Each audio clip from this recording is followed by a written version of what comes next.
In this video, I wanted to give a demonstration of how to set up a motor start-stop program in a PLC that's controlled not only by real hardwired switches, but also by virtual switches in the screen of an HMI. So right here you see the program for the Allen Bradley Micrologic 1000 PLC, typical start-stop with seal-in contact controlling a motor. What I'm going to do is augment this program a little bit. I'm going to add a couple more contacts to it. First, I'll add a contact here. It's going to come from a binary file, B3, element 0, bit 0. And this right here I'm going to call my HMI start. It's essentially my virtual push button that's going to go in parallel with my hardwired push button bit, and that's going to turn the motor on. I also want to add a normally closed contact right here. This is going to be also a binary file, B3, element 0, bit 1. I'm going to call this HMI stop. These are binary bit files instead of being input bits, because it's not coming from a hardwired input, it's coming from the HMI. We just need a bit space in the PLC's memory to receive those discrete signals to start and stop. Quick syntax check, and I'm going to download this to my PLC. So I've got RS links running, and I've got the cable connected, so I'm able to download the program to the PLC, and we'll see it run here very shortly. Now, the run demonstration I'm about to show you right here is not using the HMI contacts, but just the hardwired start and stop. Here we go with the start, and there we go, the motor's running. I'm going to push my stop switch, my hardwired stop switch. There we go, the motor's stopped. So we've proven that the program works to start and stop the motor through hardwired switches. So what I'm going to do here is go offline and close down RS Logic's MicroStarter Lite. I'm going to immediately go to the Seymour microprogramming software, and I'm going to set this up for communicating to my PLC. So building a new project with this type of HMI, I'm going to be communicating to a Allen Bradley Micrologics PLC using DF1 protocol. I'm going to be doing so at 9600 baud. I happen to know my PLC is set up like that. I click OK, I'm ready to start my new project. Also want to make sure I swap the cable around here. Take out the PLC programming cable and connect the cable between the PLC and the HMI. I'm going to need that a little bit later. So we pan back to this, and as usual, my first step in setting up the HMI program is to configure the database for the tag names that I need. So into the tag name database for device number 1, I'm going to add a few tags. My first one is going to be called start. This is going to be the virtual push button switch on the front of the HMI.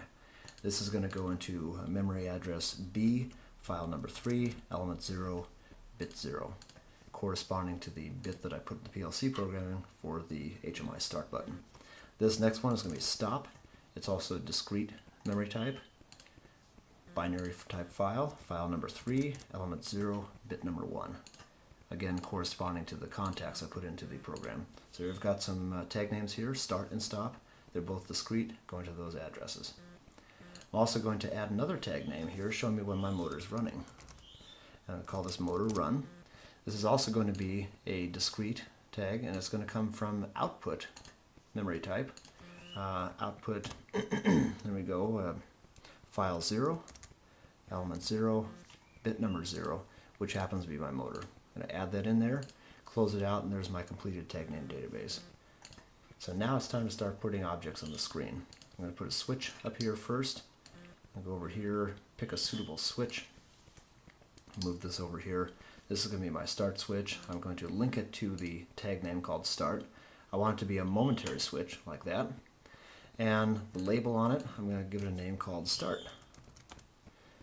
There we go. And I'm going to click OK. Oh, sorry, before I do that, I need to assign it to a function key, because my HMI does not happen to be a touch screen. So I need to link it to some of the function keys so I can make this thing actually work. So there we go. Click OK, and there's my start switch. I'll expand it a bit so you can read the word start. Then I'm going to do this with another switch. Same sort of treatment. This is going to be my stop switch, so I link it to that tag name. Once again, momentary contact. I want the label to say stop. And this is going to be linked to function key number F2. That goes over there. And I'm going to widen that just a little bit, make it look more like the other one. So start and stop. We've got two switches ready to go. We're not quite done. We need an indicator. Not an indicator button, actually, but an indicator light. Something to tell me when the motor is actually running. So what I want to do is pull over something like this. This is going to link to my tag name called motor run. And this is going to have a couple of different texts for on and off modes. So this is going to say run, and this over here will say stop. There we go. No need to link it to a function key because this is strictly an indicator, not an actual push button. It's a read, not a write. I'm going to put this over here, and I'm going to stretch it out a little bit so that when it says stop, I'll have enough width to show all the letters. So start, stop, and my run indicator right there.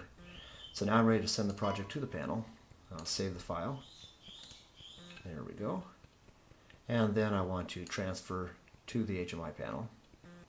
So I click the transfer button. And with the Automation Direct Seymour Micro, I want to make sure my HMI panel is in the setup menu right here so it can actually load the project. You get there by holding down the F1, F5 function keys for a few seconds. If you don't do that, you're in the normal screen, it won't transfer the project. Learned that the hard way after trying several times. There we go. Project transfer is complete. So now I should be able to watch this system work. So panning over here where I can see my physical switches and looking at my HMI, here we go. We see the start and stop buttons. We also see the stop indicator. If I reach over here and momentarily touch the start switch, I see the motor's now in the run state. If I momentarily touch the stop switch, it's now in the stop state. So that furthest right indicator is indeed showing us the status of the motor, or I should say the output bit in the PLC if it were connected to a motor. However, I can also come over here and hit my function keys. There's F1, I just started it by hitting F1, and here's F2, I just stopped it by hitting F2. So start and stop from the HMI, as well as start and stop from my hardwired switches. So I've got control over a motor, start, stop, latch, and control using an HMI in addition to hardwired switches.